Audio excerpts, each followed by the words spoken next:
മഹാദേവന്റെ അനുഗ്രഹം എല്ലാ ഭക്തരിലും നിറയട്ടെ. ഭക്തരെ, വാക്കുകളിലെ ദയ അത് ആത്മവിശ്വാസം പകരും. ചിന്തയിലെ ദയ വിനയം പകരും. ദാനത്തിലെ ദയ സ്നേഹം മടക്കിത്തരും. ആർക്കും ആരെയും പൂർണ്ണമായും മനസ്സിലാക്കാൻ പറ്റിയെന്ന് വരില്ല. കടല് കണ്ടു എന്ന് പറയുന്നവരൊക്കെയും കണ്ടത് തിരയും തീരവും മാത്രമാണ്. ഭക്തരെ, മനുഷ്യൻ ഓർമ്മിക്കാനുള്ളത് മറക്കുന്നു, മറക്കാനുള്ളത് ഓർമ്മിക്കുന്നു. നിങ്ങളെ വിശ്വസിക്കാത്തവർക്ക് വേണ്ടിയും നിങ്ങളെ മനസ്സിലാക്കാത്തവർക്ക് വേണ്ടിയും നിങ്ങളുടെ ഹൃദയത്തെ ഭാരപ്പെടുത്തരുത്. അവരുടെ മനസ്സിൽ നിങ്ങളുടെ സ്ഥാനം മങ്ങിത്തുടങ്ങിയിരിക്കുന്നു എന്ന് അവരുടെ വാക്കുകൾ നിങ്ങൾക്ക് മനസ്സിലാക്കിത്തരും. ഭക്തരെ, നിങ്ങളുടെ ജീവിതം മാറ്റിമറിക്കുന്ന ഒരു വ്യക്തിയെയാണ് നിങ്ങൾ അന്വേഷിക്കുന്നതെങ്കിൽ നിങ്ങൾ കണ്ണാടിയിലേക്ക് നോക്കുക. ഒന്നിനെക്കുറിച്ചും അമിതമായി ആലോചിക്കാതിരിക്കുക. അത് നിങ്ങളുടെ സമാധാനം നഷ്ടപ്പെടുത്തും.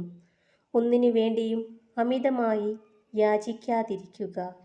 അതുമൂലം നിങ്ങൾ അപമാനിക്കപ്പെട്ടേക്കാം. ഭക്തരെ, ഏറ്റവും വലിയ സന്തോഷത്തിനു വേണ്ടി കാത്തു നിൽക്കാതെ നിങ്ങളുടെ ജീവിതത്തിൽ കിട്ടുന്ന ചെറിയ ചെറിയ സന്തോഷങ്ങൾ ആസ്വദിച്ച് മുന്നോട്ടു പോവുക. തിരുത്താൻ കഴിയാത്ത തെറ്റുകളല്ല ആരെയും നശിപ്പിച്ചിട്ടുള്ളത്. തിരുത്താമായിരുന്നിട്ടും തിരുത്താൻ കൂട്ടാക്കാത്ത തെറ്റുകളാണ്. എല്ലാത്തരം അനുഭവങ്ങളെയും ഉൾക്കൊണ്ടുകൊണ്ട് ജീവിക്കാൻ പഠിക്കണം. അതെല്ലാം ജീവിതത്തിൻ്റെ ഓരോ ഭാഗങ്ങളാവാം. ചിലത് മറക്കാതെ ജീവിക്കാനുള്ളതും ചിലത് മറന്നുകൊണ്ട് ജീവിക്കാനുള്ളതും.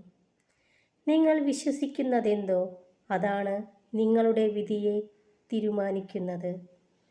മറ്റുള്ളവരെ പോലെ ആകാൻ ശ്രമിക്കുക എന്നതാണ് ലോകത്തിലെ ഏറ്റവും വലിയ വിഡ്ഢിത്തം. ജീവിതം കയറ്റങ്ങളും ഇറക്കങ്ങളും നിറഞ്ഞതാണ്. അതിനാൽ താഴെ നിൽക്കുമ്പോൾ നിങ്ങൾ വിഷമിക്കാതിരിക്കുക. കാരണം വരാൻ പോകുന്നത് ഉയർച്ച തന്നെയാണ്. ഭക്തരെ, നിങ്ങൾ നേടിയ വിജയം ജീവിതത്തിൽ ഉടനീളം സന്തോഷം നൽകുമെന്ന് ഉറപ്പില്ല. എങ്കിലും മനസ്സിനെ എപ്പോഴും സന്തോഷമാക്കി വയ്ക്കണം. കാരണം സന്തോഷമുള്ള മനസ്സ് എപ്പോഴും നിങ്ങളെ വിജയത്തിലേക്ക് നയിക്കുന്നതാണ്. ഫലം നൽകിയ വൃക്ഷങ്ങളെല്ലാം കല്ലേറ് കൊണ്ടിട്ടുണ്ട്. അതുപോലെ തന്നെ സ്നേഹം നൽകിയ മനുഷ്യരെല്ലാം ഹൃദയം പൊട്ടി കരഞ്ഞിട്ടുമുണ്ട്. ഇന്നലകളിലെ നഷ്ടങ്ങളും സങ്കടങ്ങളും മറന്ന് സന്തോഷത്തിൻ്റെ ചിന്തകളെ വഴിതിരിച്ചുവിടാൻ കഴിവുള്ളതാകണം നിങ്ങളുടെ ഓരോ ദിവസങ്ങളും. ഭക്തരെല്ലാം സന്തോഷത്തോടെ ഇരിക്കുക. മഹാദേവന്റെ അനുഗ്രഹം എല്ലാ ഭക്തരിലും നിറയട്ടെ. ഓം നമഃ ശിവായ.